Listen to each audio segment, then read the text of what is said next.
When I started 401 Nosh, one of the places I couldn't wait to visit was Kengo Sushi Yakitori in the Warehouse District in downtown Toledo. And I'm finally here, and I'm here with the head guy, Kengo Kato. Thanks for bringing us in here today. Thanks for having me. This is a wonderful restaurant. It's one of my favorites in Northwest Ohio. You make some amazing sushi, which we're going to try here in a little bit. Thank you. But tell me a little bit about your restaurant, and to those people maybe who have never been here before, tell them about your spot. So let's see, we opened February 17th, 2015, so we're going on 7 great years. I don't know, we're just really proud, and it's just a small little passionate restaurant that we opened up. We're proud to be and really honored to be part of the growth and the renaissance, as you may say, of downtown Toledo. Everything's coming to life, and it's been great. That's awesome. Yeah. You kind of had a Freudian slip saying 17 years, because does it feel like it at times? Because you work so much? So we work a lot. We're only open 25 hours out of the week, but we're obviously here way more than that. Sometimes it does feel a lot longer, but it's been fun. It's been a joy. Awesome, and I love coming in here, as I've already mentioned. I can't gush enough about the food. You're gonna prep something. I'm kind of set up in what is the Omakase station, right? That's what I thought we should do. I think it'll be fun. I'll have Steve grill a few things up. Maybe we could have a little bit of sake together. Awesome. So we'll go from a little bit of sake, we'll have a few grilled items, and then I'll make a little bit of sushi for you. How about that? Let's get going, and I'll talk to you as we prep. So what are we starting with? So we're gonna start, I'm gonna have Steve come back here. We're gonna grill up a few yakitori. Yakitori is something that we started. I wanted to have some street food on our menu. I really wanted a restaurant where anybody could come at any time. I could invite my families, I could invite my friends in a casual atmosphere. So it's usually a 6-inch skewer of anything from chicken to beef or seafood. I love the setup, and I've done Omakase before, because you talk to the guests when they come in. It's a great date night thing, or anniversaries, or couples night out, things of that nature. Was that kind of like the design when you came in here, as far as looking at the space, which is not a huge space, but you make the most of it? Was that kind of very mindful when you picked it? We tried to make it, the kitchen being the nucleus of the restaurant, me being a chef background, and so this is really my element right here, that I get to serve the guests. And more than half of what I do, really, on top of doing my best to create good food, is to really be able to talk to my guests and see the smiles and get the reactions and the feedback. Why Toledo for this place? That's like the $1 million question, I think. I kind of bounced around. I came to help a restaurant out, a friend's restaurant. Married my beautiful wife, met her here, she's from here. People always ask me why Toledo, and it's really the people. I've never met so many nice people in one place. Just being able to walk the streets and people actually say hi to you in the morning, or good morning. A lot of times you don't get that in the bigger cities. For my own restaurant with my name on the window, I really wanted to go back to the roots of what I really trained in, and that was traditional Japanese food. So, it was really kind of rolling the dice, hoping that people would accept this. So I think that was, again, the beauty of this restaurant, where I'm able to stand here in this restaurant, in an open kitchen, an open sushi bar, where I can actually explain and almost educate what we're trying to do here. So what we do is, if it is Omakase style, we have a few smaller dishes in the beginning, but we're gonna go straight onto the yakitori. So we start off with our chicken thigh, and you can actually sprinkle a little bit on top of that, or kind of tap that stick in there and enjoy it. Yep. That is fantastic. It's got that little bit of char on there from the grill. It's very juicy. Where do you get your, everybody raves about how fresh your food is, and this chicken and everything like that. Obviously, that's something that I assume is a point of pride for you, but yeah, what's your secret behind that? All our products, except for obviously for our fish mainly gets flown in from Japan. All of our meats, we try to stay local as possible. All our meats come anywhere within no more than 100-mile radius of here. So yes, sake. This is our dasai. It is from Yamaguchi, Japan. It is a dasai 45, I apologize. So it's nice and smooth, very popular right now. Is there anything we say? Cheers or? Kanpai. Kanpai? Kanpai. Kanpai.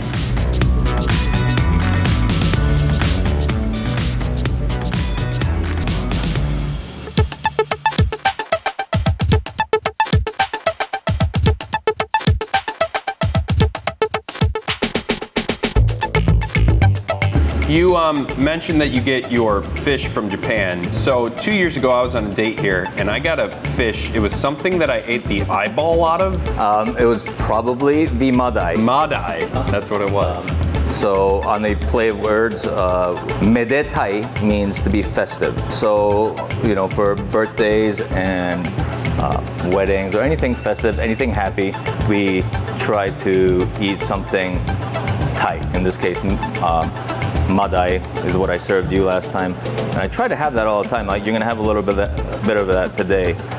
I'm not afraid, I'll try anything. But you feel like you're going on an adventure with your food. You're doing something that you'd never do, you know, anywhere else, or try a food you would try anywhere else. So I thought it was really cool to explore and almost be like, I don't know, adventurous with my food. Right, and that's what I'm here for, and that's, again, going back to why I love having this open kitchen where I could just talk to you and kind of joke around to, you know, explain to you how to eat it and how to enjoy your food. Steve comes in every day, makes these.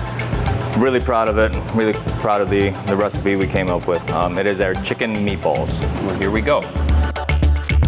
Was it like experimental to sort of come up with this and find the best thing? A lot of what we do here are experimental. So I'll come into work and I'll have a clipboard with some scrap paper and some recipes written down and some pictures on it. And you know, a lot of times they don't work out. So yes, it is a lot of it is trial and error.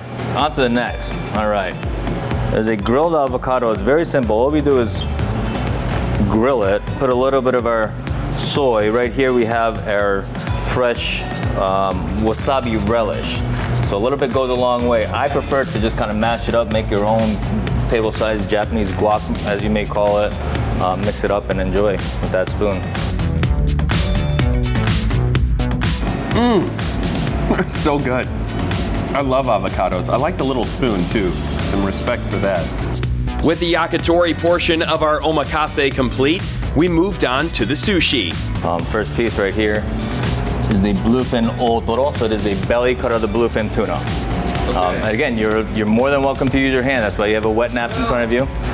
Let's see how you are on. People critique my skills. They don't think I have skills with these. And I might tend to agree a little bit, though I think some of my friends are a little harsh on my chopstick skills. So, okay, I'm left-handed. I can't do anything with my right hand. So it's kind of like holding a pencil, right? So you keep the base steady,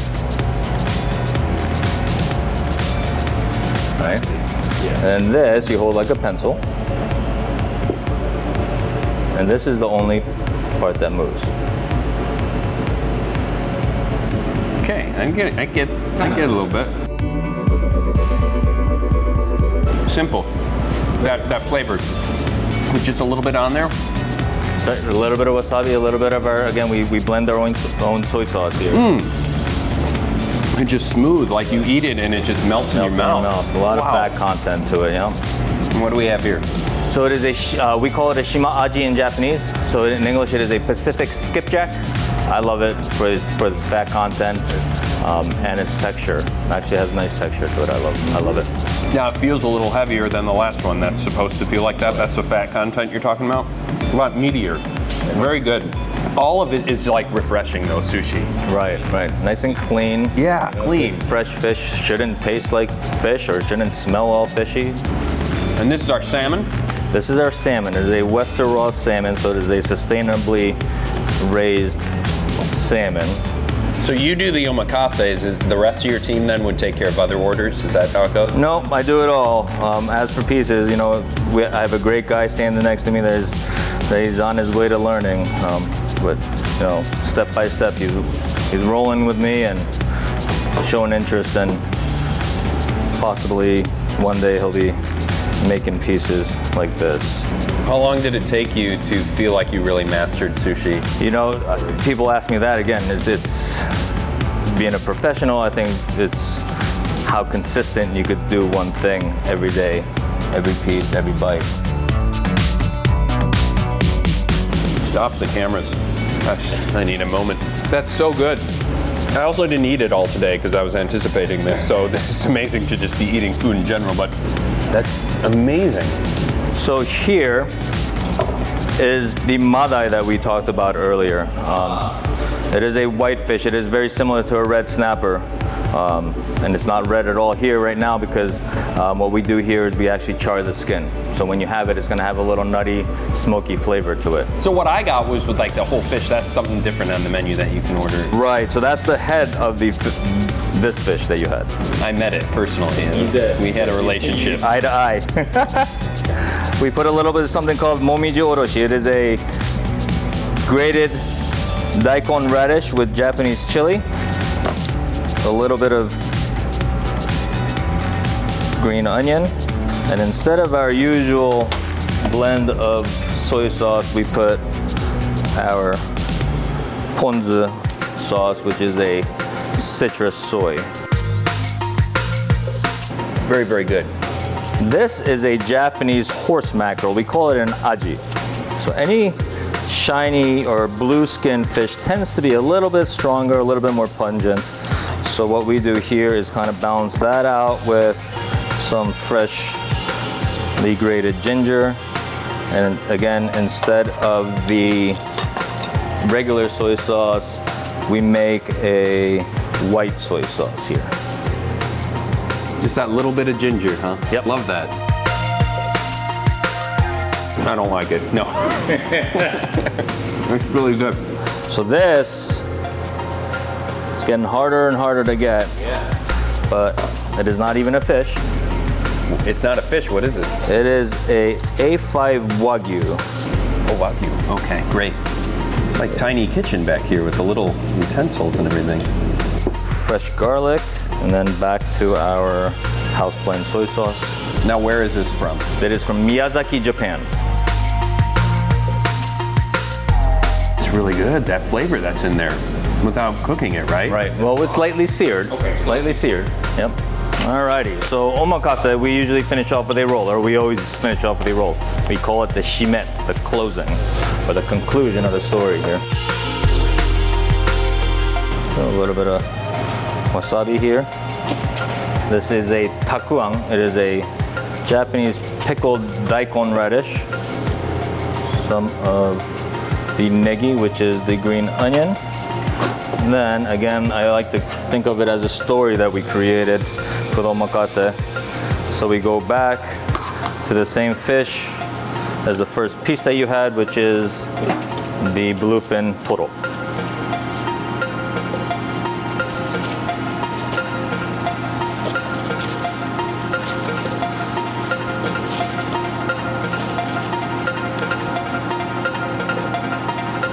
Different knife or same knife? Different knife.